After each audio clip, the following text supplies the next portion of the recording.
그 오늘 소통관에서 발표했던 이야기도 조금 나눠보고 네네. 싶은데 일단 가장 눈에 띄었던 거는 성장하는 중산층의 시대를 이제 핵심 공약으로 제시했습니다. 네, 이 그중에서, 단어 참 좋아요. 네, 가장 눈에 띈 게 네. 347 공약이었어요. 347 공약. 네, 347이라는 게 AI G3. 그다음에 4는 국민소득 4만 불. 4만 달러네. 네네. 7은 70%. 중산층 70%. 네. 이래서 굉장히 이게 보면은 합리적인 지금 그 공약을 제시했어요. 옛날에 그 전직 대통령께서는 뭐 747 이래가지고 얼토당토한 공약을 제시했는데 네. 불가능한 것 같지만은 지금 AI G3는 지금 현재 우리가 봤을 때 우리나라가 AI 국가 순위로 한 8위 정도 됩니다. 그런데 여기서 오늘 한동훈 전 대표가 한 200조를 쏟아부어서 AI G3까지 끌어올리겠다. 그러면 미국, 중국, 한국으로 압축시켜서 3위 정도 가겠다는 얘기를 했고요.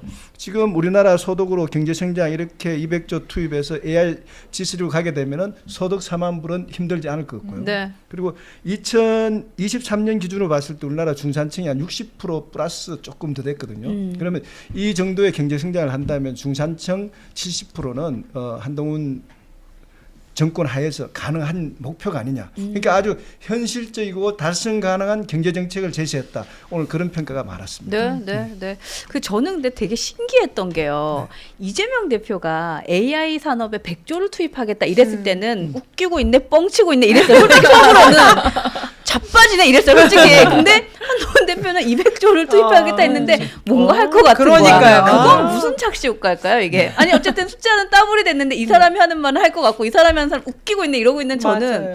이게 어디에 포인트가 있는 걸까요? 이게 다 살아온 경로인 거죠. 그냥 그죠? 얘가 한다니까 할 것 같냐 이렇게 말했던 사람과 한다면 했던 사람의 차이라고 생각합니다. 네, 그러니까. 행동. 네. 그래서 저도 님이 말했던 정치의 어떤 사람의 과거의 언어가 아닌 행동을 봐라. 그러니까요. 그쵸. 그 행동. 사실 정치인은 입이 아니라 발을 보라고 하잖아요. 맞아, 그래서 그렇죠. 거기서 오는 신뢰의 차이인 것 같습니다. 그거 사실은 AI의 정책에 대해서는 이재명 대표의 정책에 대해서는 안철수 의원이 그냥 가만히 있어라 이렇게 한 방을 했잖아요. 네, 근데 네. 사실 안철수 의원이 갖고 있는 그 강점 중에 하나가 IT에서는 뭐 전문가니까. 그렇죠. 그런 근데 지금 아직까지 뭐 안철수 의원은 한동훈 대표의 이 AI 200조 투자 제안에 대해서는 그렇게 다른 얘기는 없더라고요. 네, 아직까지는 안 나왔고 이재명 대표가 뭔가 그런 어떤 그 과학이라든지 분야의 얘기만 하면은 네. 안철수 대표가 나를 세웠는데 아직까지는 뭐 저 안철수 대표가 논평이 나온 건 없습니다. 자기도 이제 공부를 하고 거기에 대해서 한동훈 후보가 많이 준비했다는 걸 인정하니까. 네. 그리고 지금 이번 선거는 많은 분들이 그렇게 얘기를 해요. 지금 자영업자들이 힘들고 경제가 어려우니까 지금 뭐 탄핵에 강을 걷는 사람끼리 경제를 놓고 싸워야 된다라고 지금 많은 분들이 그런 얘기를 하고 있습니다. 근데 오늘 시적절하게 경제 정책을 잘 발표한 것 같아요. 맞습니다. 근데 확실히 전 의원님 그 대선이 되면 경제가 가장 핫 이슈로 떠오르긴 하는 것 같아요. 그렇죠? 네, 그럴 수밖에 없죠. 지금 이제 정말 자영업도 어렵고 뭐 여러 가지 정치도 제대로 중심을 못 잡아서 어려운데 제가 이제 비판하고 싶은 것은 이제 이재명 대표의 기본소득이라고 하는 그런 걸 하면 100조, 200조를 떼낼 수 있는 구조가 안 만들어진다는 거죠. 그래서 제가 그 소비에트 사회주의 정치 전공인데 그 소비에트에서 이제 그 꼬르나이라고 하는 소련 경제학자가 쓴 책이 결핍의 경제학이라는 게 있습니다. 그것은 소련이 왜 망했냐?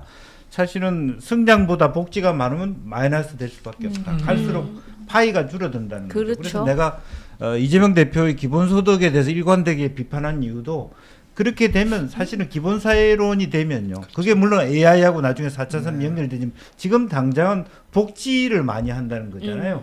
그러면 복지가 많아지면 성장 동력이 줄어든다는 거고 네. 그러면 100조든 50조든 꺼낼 수 있는 여력이 없는 거예요. 그렇죠. 사실은 이번 정부조차도 네. 사실은 재정상에서 50조 100조가 빵꾸가 났잖아요. 맞습니다. 예, 그런 상황에서 지금 선순환적인 어떤 경제 위주의 정확한 신뢰 있는 정책을 하지 않으면 50조 만들기도 어려워. 이재명 맞아요. 대표식으로 하면. 맞아요. 그리고 또 이재명 대표가 들어오면 친노조 이렇게 될 거란 아, 말이에요. 맞아요. 그럼 뭐 맞습니다. 공장이나 사회 자체가 훨씬 안정화되지 못하기 때문에 이제 그런 의미에서 구조적으로 한동훈은 200조는 되고 왜 이재명이 100조는 안 되는지는 거기서 드러난다고 봅니다. 그러네요. 네. 예, 예, 그렇죠. 그러네요. 이재명 대표는 노조 눈치 봐야죠. 절대 그렇죠. 못합니다. 할 수가 없어요. 예.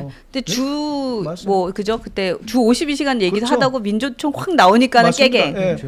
민노총 봤잖아요. 얘기만 나오면은 들어가잖아요. 네. 모든 정책을 제시했다가도 민노총 눈치 보고 거둬들이고. 그렇죠. 얼마나 그랬어요. 삼성 반도체 문제 주 52시간 그것 때문에 지금 그것도 그래서 민노총이 제가 반대하니까 이제 못한 거 아닙니까? 지난 주말에 비가 오는데 이제 그 방송하러 나오는데 토요일 날 네. 그 소위 학교에 계시는 그 말하자면 친환경 급식하는 비정규직 하는 분들이 벌써 서서히 그리로 시위하기 시작하거든요. 그 지금 제가 얘기했듯이 우리 서울만 하더라도 학교 건물이 D등급돼서 굉장히 위험한 게 많아요. 그렇죠. 맞습니다. 예, 제가 부시장 때도 말하면 조영 교육감이 그런 인건비 늘려 제가 카트했거든요. 우리 편이지만 그건 안 된다. 학교 건물이 위험하고 학생 수가 줄어드는데 학교에 있는 조리사 이런 분들 그냥 정규직화 시키려고 하는 거예요. 그러면 거기서 다 재정적인 무슨 새로운 교육의 잠재력이 없어지는 거예요. 그러네요. 예. 그러니까 부담할 그 기본 나가야 되는데 그 파이만 커지잖아요. 예. 결국 돈은 나라 돈도 국간에도 한계가 있는 거니까 그렇죠. 네. 그런 것이 좀 제대로 성장에 서야 될 건데 맞습니다. 그러니까 그러니까. 똑같이 AI를 얘기해도 이재명 대표는 이 배를 어떻게 가를까, 그다음에 이거를 무상으로 어떻게 공급할까, 거기에 방점을 두는 거고, 이제 한동훈 대표님의 비전에서는 이걸로 경제를 어떻게, 그다음에 중산층을 어떻게 더 두텁게 할 것인가에 방점이 있기 때문에 현실성에서도 저희가 공감할 수 있는 것에서도 많이 차이가 나는 것 같아요. 그러니까 예. 여러분들도 많이 공감을 하시는 것 같습니다.